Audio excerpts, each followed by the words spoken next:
Hello everyone. तो जैसा कि आज है यहाँ पर आपका 6 मार्च और 6 मार्च का जो है आपका एसएससी जीडी का फर्स्ट शिफ्ट का एग्ज़ाम आपका समाप्त हो चुका है। तो जो भी क्वेश्चन आज के फर्स्ट शिफ्ट में जीके जीएस के पूछे गए हैं, सभी क्वेश्चंस का एनालिसिस करने वाले हैं। बस आप लोगों को वीडियो के लास्ट तक बने रहना है, वीडियो को लाइक कर देना है और शेयर भी कर सकते हैं तो शेयर करिए।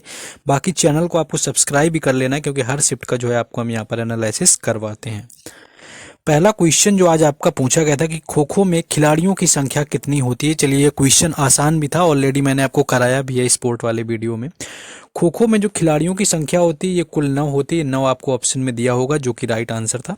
वैसे तो आपके कुल खिलाड़ी 12 रखे जाते हैं, लेकिन जो मैदान में उतरने वाले खिलाड़ियों की संख्या होती है वही पूछी जाती है, 9 होती है। यहीं अगर आपसे पूछ लेगा जाके वॉलीबॉल से अगर रिलेटेड पूछ ले, तो वॉलीबॉल में खिलाड़ियों की संख्या 6 होती है। बास्केटबॉल में आपको याद रखना है, बास्केटबॉल में जो होती है आपके 5 होती है। अगर आपसे पोलो पूछ ले तो पोलो में खिलाड़ियों की संख्या 4 होती है। क्रिकेट, हॉकी और फुटबॉल की बात करें तो 11 खिलाड़ी होते हैं, क्रिकेट हो, हॉकी हो, फुटबॉल हो। अगर रग्बी फुटबॉल की बात कर ली जाए तो रग्बी फुटबॉल में कुल 15 खिलाड़ी होते हैं।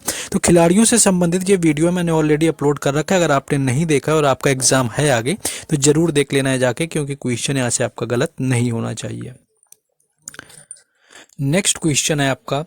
नेक्स्ट आपका बताया कि लेजिम नृत्य किस राज्य का है। देखिए, आपका यहाँ पर लेजिम पूछा गया था, अभी तक तो नहीं पूछा गया है किसी भी शिफ्ट में, नया डांस था कि लेजिम किस राज्य का था। तो महाराष्ट्र आपको ऑप्शन में दिया होगा, जो कि आपका राइट आंसर था। जो लेजिम नृत्य है ये महाराष्ट्र राज्य से संबंधित है। लेजिम के साथ साथ आपका एक और कई बार पूछा जा चुका है महाराष्ट्र का, वो एक तो कोली नृत्य होता है। कई बार पूछा जाता है कि कोली नृत्य जो है वो किस राज्य से संबंधित है, तो उसका भी जो संबंध है वो महाराष्ट्र से है। कोली के साथ साथ अगर आपसे तमाशा पूछ लिया जाए तो तमाशा जो नृत्य है ये भी आपका संबंधित है आपके महाराष्ट्र से ही। तो कोली, तमाशा, लेजिम ये आपको याद रखने। और हाँ, एक और कई बार पूछा जाता है लावड़ी लोक नृत्य। ये तो आपका फेमस इतना हो गया कि अब सभी को पता हो गया। लावड़ी लोक नृत्य महाराष्ट्र का है, तमाशा है, कोली है, लेजिम है। और कुछ यहाँ पर फेस्टिवल भी मनाए जाते हैं, जैसे काला घोड़ा महोत्सव है, ये आपका मनाया जाता है मुंबई में। इसी तरह से आपका गुड़ी पड़वा भी महाराष्ट्र में मनाया जाता है। तो इस तरह के आपको फेस्टिवल और डांस भी आपको हमने करवा रखे हैं, जाकर के आप देखेंगे तो आपको यहाँ पर जरूर मिल जाएगा। नेक्स्ट क्वेश्चन आगे देखेंगे। नेक्स्ट क्वेश्चन आपका ये था कि चौथी पंचवर्षीय योजना किस मॉडल पर आधारित थी। देखिए, मोस्टली क्या होता है कि अगर मॉडल की बात करें तो आप सभी को याद रहता है कि जो पहली पंचवर्षीय योजना होती है वो हेराल्ड डोमर मॉडल पर थी, और दूसरी जो होती है वो महालनोबिस मॉडल पर आधारित थी। यानी कि पहली हेराल्ड डोमर, दूसरी महालनोबिस मॉडल पर आधारित थी। और उसके बाद आपको नहीं पता होता, लेकिन जो मैंने पंचवर्षीय वीडियो आपको करवाया था, अगर उसमें आपने देखा हो तो आपको बताया हुआ था कि जो चौथी पंचवर्षीय योजना थी वो DR गॉडगिल मॉडल पर आधारित थी। जो लोगों ने देखा होगा जरूर क्वेश्चन सही होगा। बाकी ऐसा नहीं कि आप लोगों को पहले से नहीं पता होगा, कई लोगों ने बुक से पढ़ा होगा तो मिला भी होगा।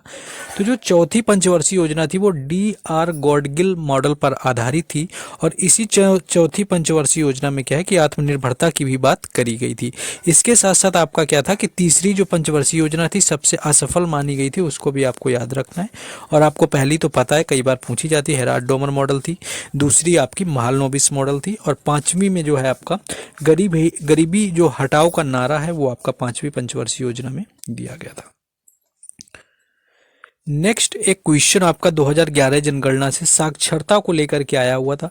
ओवरऑल आपसे भारत की साक्षरता पूछी गई थी या किसी राज्य की पूछी गई थी जो सबसे आपकी अधिक रही हुई थी। अगर ये जो भी पूछा गया था, जिनका एग्जाम था वो लोग कंफर्म कर लेंगे। बाकी अगर आपसे पूरे भारत की पूछी गई थी तो 74% या आपसे पॉइंट लगा के कुछ दिया होगा, यानी 74% आप लगभग मान सकते हैं जो कि भारत की साक्षरता दर रही हुई थी। सबसे अधिक अगर साक्षर राज्यों की बात आएगी तो सबसे अधिक में तो आपका केरल ही आता है, आपको पता होता है। और दूसरा जो सबसे साक्षर राज्य आता है उसमें हो जाता है मिजोरम। और सबसे कम साक्षर राज्य की बात आती तो आपका हो जाता है बिहार। और सबसे कम दूसरा जो साक्षर राज्य होता है आती बात, तो वो आपका हो जाता है अरुणाचल प्रदेश। जनसंख्या का भी वीडियो मैंने करवा रखा है आपका, तो आई होप कि जो लोग पहले से जुड़े हैं उन लोगों ने देख लिया होगा। बाकी सारे वीडियो जाकर के आप चेक करेंगे तो सारे टॉपिक वाइज मैंने छुट्टियों के दिन में आपको कराए हुए हैं, जो कि मिल जाएंगे। नेक्स्ट क्वेश्चन था कि दीपिका पल्लिकल किस खेल से संबंधित है। अगर यहाँ पर दीपिका पल्लिकल की बात करें तो ये एक स्क्वैश प्लेयर है, आपको ऑप्शन में स्क्वैश दिया होगा जो कि राइट आंसर था, स्क्वैश प्लेयर है, स्क्वैश है। और अगर आपको दिनेश कार्तिक पता हो जो कि इंडियन क्रिकेटर है, उनकी ये वाइफ है दीपिका पल्लिकल, दिनेश कार्तिक की वाइफ है ये दीपिका पल्लिकल, और ये स्क्वैश की प्लेयर है, आपको याद रखना है, स्क्वैश से इनका संबंध है। बाकी अगर दीपिका कुमारी अगर आपसे पूछे तो उनका संबंध होगा तीरंदाजी से, अगर दीपिका कुमारी पूछ लिया जाए तो उनका संबंध है तीरंदाजी से। बाकी दीपिका पल्लिकल यहाँ पर पूछा गया था जो कि स्क्वैश प्लेयर है। नेक्स्ट आगे बढ़ेंगे, देखिए इन सारे क्वेश्चंस को जो पीडीएफ आपको है, आपको टेलीग्राम चैनल और व्हाट्सएप ग्रुप दोनों पर दे दी जाती है, जिन दोनों के लिंक हैं आपको ऑलरेडी डिस्क्रिप्शन में दिए जा चुके हैं, तो जाकर के वहाँ से आप जुड़ जाइए। बाकी सारी अपडेट और पीडीएफ वगैरह आपको टेलीग्राम चैनल और व्हाट्सएप ग्रुप पर ही मिलेंगी। नेक्स्ट क्वेश्चन आपका आया हुआ था, आपका साइंस में था कि परम शून्य ताप पर कण की गति पूछी हुई थी। देखिए हाँ, एक भाई थे, उनका नाम था, कि उनका नाम ले लें, विकास आपके बाजिया नाम था, उन्होंने क्वेश्चन भेजे हुए थे, बोले थे मेरा नाम ले लेना, अभी याद आ गया। परम शून्य ताप पर आपकी कण की गति पूछी हुई थी। जब परम शून्य ताप होता है उस पर जो कण की गति होती है वो शून्य हो जाती है, यानी कि 0 या 0 आपको ऑप्शन में दिया होगा जो कि राइट आंसर था। जब परम ताप की कंडीशन होती है तो जो आपकी कण की गति होती है वो शून्य हो जाती है। शून्य जो है इस क्वेश्चन का आपका राइट आंसर था, साइंस से भी क्वेश्चन मिला हुआ था। नेक्स्ट था कि राज की जो शक्ति होती है वो किस में निहित होती है, यानी कि किसके पास होती है। तो अगर राज की बात करें तो राज की जो संपूर्ण वास्तविक शक्ति होती है वो वैसे शक्ति जो आपकी निहित होती है राजपाल के पास, और वैसे भी सभी को पता है केंद्र की तरह ही जो सारे काम करता है, या आपका वास्तविक शक्तियाँ जो होती हैं कह सकते हैं कि वो मुख्यमंत्री के पास भी होती हैं, मुख्यमंत्री के पास ही होती हैं। और इसके साथ अगर आपके राज्य की बात करें केंद्र लेवल पर कहें तो राष्ट्रपति को सारी शक्तियाँ होती हैं राष्ट्रपति के पास में, लेकिन उनका जो सारा कार्यकारी अधिकारी या वास्तविक शक्ति जो बोलते हैं वो प्रधानमंत्री के पास में ही होती है। तो राज्यपाल जो है इस क्वेश्चन का राइट आंसर था, जिसमें कि राज्य की शक्तियां पूछी गई थी किससे संबंधित हैं, तो आपका यहाँ पर हो जाएगा।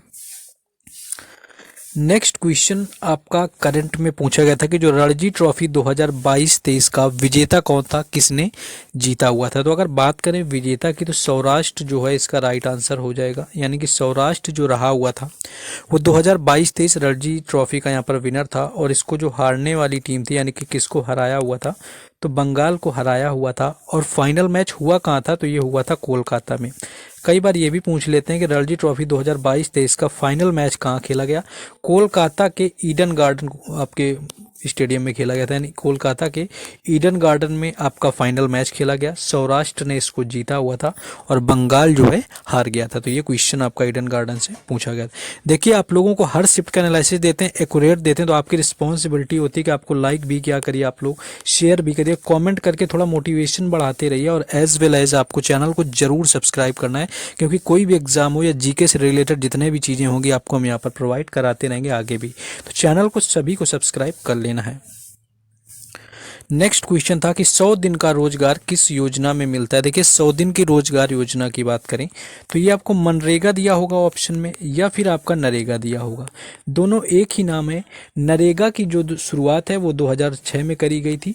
इसके अंतर्गत क्या था कि ग्रामीण क्षेत्रों में रोजगार के लिए लोगों को 100 दिन का काम दिया गया था। सबसे पहले आपका नरेगा शुरू हुआ था आंध्र प्रदेश में, आंध्र प्रदेश में आपका शुरू हुआ था।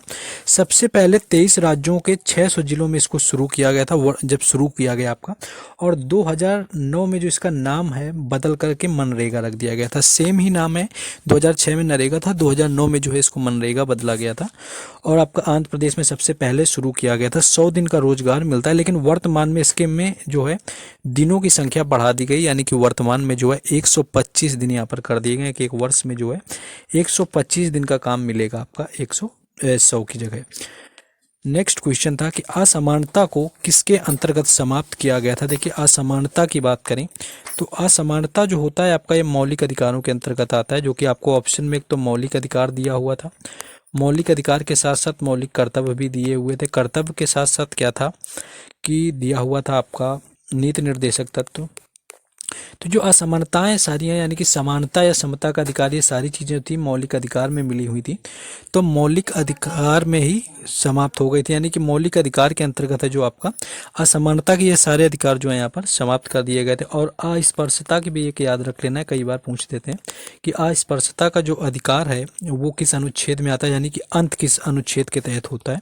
तो आर्टिकल 17 यानी कि जो अनुच्छेद 17 था, इसके अंतर्गत क्या होता है कि अस्पृश्यता जो होता है यानी कि छुआछूत का इसके लास्ट में अंत हो जाता है। नेक्स्ट एक क्वेश्चन यहाँ पर और आया हुआ था, एक आपका मोंग मोंग डांस पूछा गया था, यानी कि जो मोंग मोंग डांस है, कई लोगों का ये भी गलत हो गया होगा क्योंकि 2 से 3 क्वेश्चन मुझे ऐसे नए मिले। एक आपका ये मोंग मोंग डांस हो गया, एक लेजिम हो गया, ये ऐसे क्वेश्चन थे जो शायद नहीं पढ़ाए गए होंगे और आपने पहले भी प्रीवियस ईयर में कम ही पूछे गए, तो ज़्यादातर लोगों का गलत हो सकता है, मैं मानता हूँ। बाकी जिनका सही था वो बताएंगे। तो मोंग मोंग जो है आपका नागालैंड का है, और नागालैंड के आपको 2 ही याद रखने रहते हैं। एक तो नागालैंड का आपको हॉर्नबिल याद रहता है, हॉर्नबिल के साथ साथ आपको एक दो और याद रखते हैं। मोस्टली आपके जो है मोंग मोंग नहीं याद होगा, तो नागालैंड जो है इस क्वेश्चन का राइट आंसर था, जो कि आपका नागालैंड में मनाया जाता है। नेक्स्ट एक आपसे क्वेश्चन, सबसे अधिक शिलालेख या स्तंभ लेख से रिलेटेड कुछ पूछा गया था। तो 14 शिलालेख जो हैं वो अशोक ने ही बनवाए हुए थे, तो आप अशोक को टिक कर सकते हैं। बाकी अगर क्वेश्चन में कुछ चेंजेस वगैरह था कि आपका एग्जैक्ट क्वेश्चन क्या पूछा गया था, तो जिनका एग्जाम था वो लोग कंफर्म करके और बता देंगे। बाकी कमेंट बॉक्स खुला है, जिनका एग्जाम था और भी क्वेश्चन बताइए। बट अभी तक अगर लाइक ना किया हो तो लाइक करिए, वीडियो को शेयर करिए, चैनल को जरूर सब्सक्राइब करें। दिस इज हम्बल रिक्वेस्ट, क्योंकि आगे भी आपको हर एग्जाम का एनालिसिस मिलेगा, जीके जीएस की प्रॉपर क्लासेस मिलेंगी। देन आपको सपोर्ट के लिए वीडियो को लाइक शेयर कमेंट और सब्सक्राइब सारा कुछ करना है। बाकी पीडीएफ का बता दिया है कि टेलीग्राम चैनल और व्हाट्सएप ग्रुप पर मिलेगी, इनके लिंक डिस्क्रिप्शन में दिए गए हैं, तो जाकर के वहाँ से सभी लोग को जुड़ जाना है। मिलते हैं सेकेंड शिफ्ट में। Thank you.